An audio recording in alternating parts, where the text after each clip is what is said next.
I haven't done one of these in a while. I don't remember. It's my Unnecessary Deaths, Tragedies of 2025 for mostly America, North America. I'm going to start off with Monday, the 22nd of this month of September. A 13-year-old boy was shot in the head while he was in Dunkin' Donuts in Queens, New York.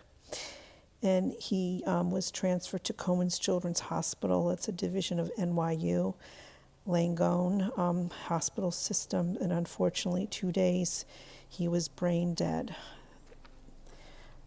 On, I think a couple days later, it was in Midtown, and there was a 50-year-old female with her 55-year-old husband, both two German tourists from that were visiting New York City in Midtown.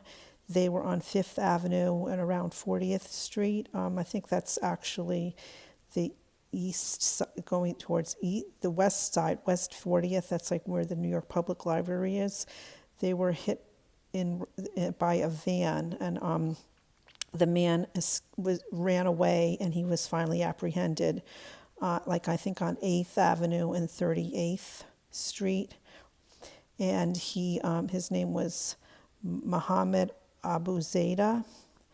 It was Abu Zaid. And he was, unfortunately, the female died on the scene, and her husband has a fractured skull and is in critical condition at Bellevue Hospital. In Pennsylvania, in the Reading area, a mom, her 1-year-old baby, and the father were found dead. The father was first found dead in a field, and the mother was found a couple days later in, I think, the same field, and the baby was found on the side of the road, both deceased, unfortunately. I don't think they know who did the murders. In Yazoo City, Mississippi, as a domestic violence, a mom was killed by the father of her children, and he then unalived himself. I don't know if it was a stabbing or a gunshot. In Gwinnett County, Georgia, there was a home invasion where the homeowner killed the suspect who broke into his house on Monday, September 25th. In San Antonio, Texas, on the west side, I think it was on Tuesday or Wednesday night, I think it was, where a man unalived himself after he barricaded himself in the house, in an apartment building. I think it was an apartment house or something like a garden apartment. However, I think he set the house on fire, and then he was found dead inside after the standoff ended. Dallas, at the ICE facility, a man by the name of Joshua John.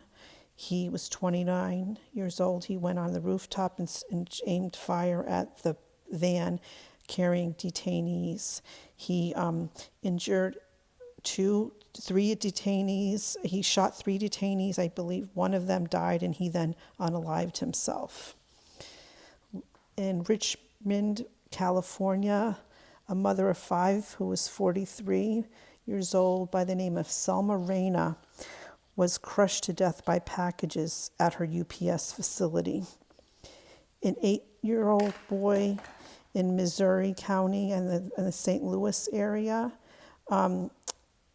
died after a swing set fell on top of him. This is what was sad. The family did not immediately take him to the hospital, and he was saying he was hungry, and he was drinking right away afterwards, and then he started to feel sleepy, and then he went to sleep, and they couldn't wake him up. He never woke up after that. And that's where when anything happens like that, you need to take them immediately to the hospital. In Phoenix, Arizona, there was a home invasion. It was where 5 people were shot and 3 died in that shooting, and some of the suspects fled. However, I think one of the suspects was out of the 3 that was was shot dead by one of the occupants of the home. I don't know the whole details. It's a very crazy timeline. In Orem, Utah, a ninth grader who went to Canyon View Junior High died from a self-inflicted gunshot wound on a field trip. That was very sad. I don't know how that happened and why they didn't, know that he had a gun. I don't understand how the gun got with the school and to the school. In Hollywood, California, a woman named June Bunyan. She was a Scottish woman who came to this country to go to law school, and she was killed by her 25-year-old, I think it was husband or boyfriend, and she was found dead in her apartment. It's another sad situation. So we have 18 deaths so far. The next happening was in New Milford, New Jersey. There was a stabbing in an apartment in New Milford. That's in Bergen County, closer to New York City. And it was a man from Morris County, which is further west. He was arrested for that.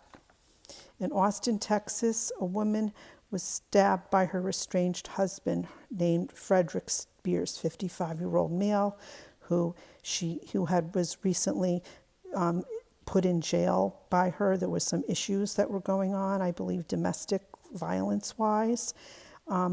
However, a week later, he was let out of jail, and the police were idiots. They let him go back to the house to get things or retrieve things, and he did not behave himself when he came to the house. The police should not have let him go back there. And he stabbed his estranged wife, Mary, and the son was found her deceased. Very sad, the 19-year-old son. It's a very sad story. On Monday, September 22nd in Arizona, a Lyft driver was killed by 29-year-old Angel Lopez in Guadalupe. And the deceased man was 51-year-old John Lucas. So you have to be careful when you go in these lifts. The next thing was, this is another really sad story. A 13-year-old boy in Scotch Plains, New Jersey, was killed in an e-bike accident. This was on Wednesday, 2 days ago. He was hit by a landscape truck, so you have to be careful with kids on these e-bikes. It's like a motor vehicle. It's very scary, and they really need to be wearing helmets and know how to navigate. It's I think that it's not safe for 13-year-olds to be driving those. Just my opinion. The last thing that happened was also in Texas.